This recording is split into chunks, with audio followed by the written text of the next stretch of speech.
It is really easy to and assume the worst. It's easy to do also. Yeah. And sometimes it's almost by accident. There was a case where a daughter was giving full-time care to her mother, and her husband lost her job. They still had a home and a mortgage. And one month, it got very hard to make that mortgage payment. Mom was incapacitated, meaning she wasn't able to make her own decisions and handle her own affairs. Daughter was able to sign all of her checks. So daughter thought, well, I'm giving all the care to mom, and I know if she knew that I needed help, she would give it to me. So I'm going to go ahead and pay the mortgage this one time. A few months later, she had the same situation come up. Well, as you can imagine, over time it became easier and easier to rationalize. I'm giving all the care.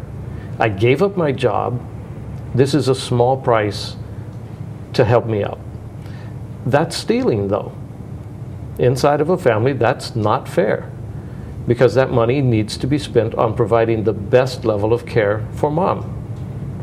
If you made arrangements previously, if you involved an estate attorney and said, how can we work this out so that I can get compensated, that's a good way to do it. But just to decide to do it on your own guarantees the rest of your family is going to be very upset with you.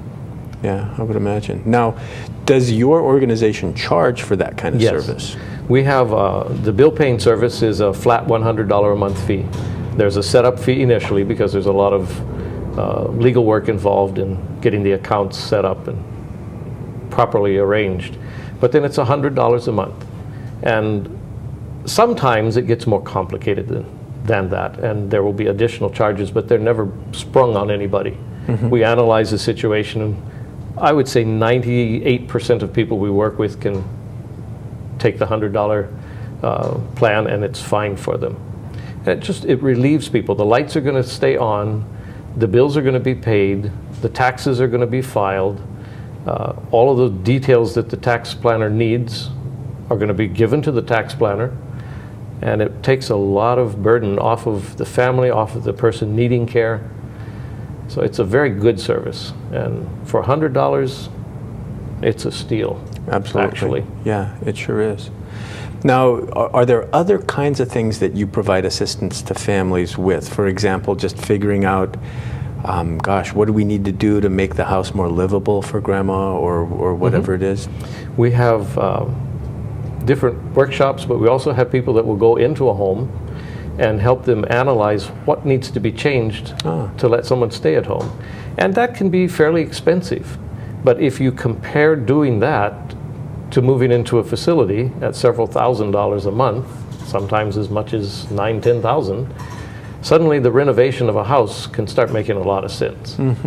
And good contractors are specializing in doing this work. So there are people out there that are very good at it now and know how to do it affordably.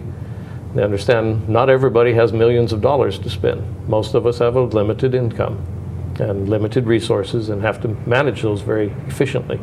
Well, what are the typical big issues that come up in that kind of assessment? Well, the first one is always, how do we get into the house? Okay. And everybody drives around a community and sees ramps put onto the house. And that's a very logical thing. It's good to involve a planner and a ramp so that you have the right slope to it, and it's built in such a way that it's not going to collapse on somebody. But inside the house, there are often things that need to happen. Doorways need to be widened, maybe hallways need to be widened.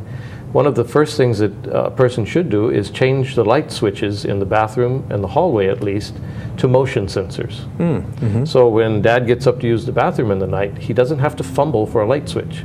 He walks up, boom, the light goes on. It startles everybody for the first month.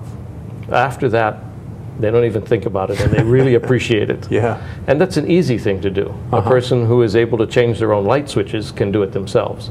But if they're not comfortable doing that, then an electrician can come in and do it very quickly at a very small cost. The second thing is they need to increase the lighting in the house. You and I might want to have a living room where we can turn the lights down low and play soft music and have a nice romantic time with our wives. But as you get older, that can be dangerous. Not the romantic part, but the low light part. Sure, yeah. And so you want to try and eliminate shadows in a room. Sometimes it's just changing the fixtures over to be fluorescent fixtures that give out a much higher wattage. Sometimes it's putting in nicer lighting that lights the walls in different ways, but you have to increase the light. Getting rid of the carpets in the house is a thing that most people would rather not do, because now you have to put something else down. It can be vinyl floor, it can be wood floor. People are putting in lots of these laminate floorings that look so pretty. Much safer, as long as there are no area rugs on them. You need to get rid of those. So walk around the house. We have checklists that you can walk around the house with and do it yourself, actually, and see the different things. What do I see here that somebody could trip over? What do I see that somebody could brush up against and tear their arm open? You know, as people get older, their skin gets much thinner. If they're taking aspirin, it gets even thinner. So the slightest brush against something can result in a pretty bad wound. But going through a house with a planner is a very good way to do it, and it's not that expensive. It's very reasonable. So is this a service that your organization We do provides? help with that. We have that kind of service. Along those lines, though, we will actually work with a family and be their caregiving coordinator, I guess is the best way to describe it, where we'll actually be the one to go find caregivers to come into the home, to find an estate attorney, to find a geriatric physician, to find a geriatric pharmacist. Different things that normally in life we don't go out looking for a geriatric pharmacist, but it's very important to have one. So we'll do those areas for them. So if a family wants to maybe relieve themselves of the stress of caregiving and has reasonable resources to allow it, we'll step in and do all of it for them. And is there an hourly charge? It varies. Typically it's $75 an hour for that type of work. And that sounds like a lot, but not really. It doesn't take that much time. It's not, we're not living there, so it's not a 24-hour charge, and it's money very well spent. I would think. Well, Gary, tell us how to get in touch with you and your organization. We have our website, and we have, of course, email, which is simply www.thecaregiverfoundation@yahoo.com. The Caregiver The Foundation. Caregiver Foundation. You got to put that the, not the. Okay. Also, our phone number, 808-625-3782, or you can text us at 808-722-1903. So we're pretty easy to reach. Terrific. Well, thank you very much for coming on the show. Thank you for having me. We've been talking with Gary Powell of the Caregiver Foundation of America.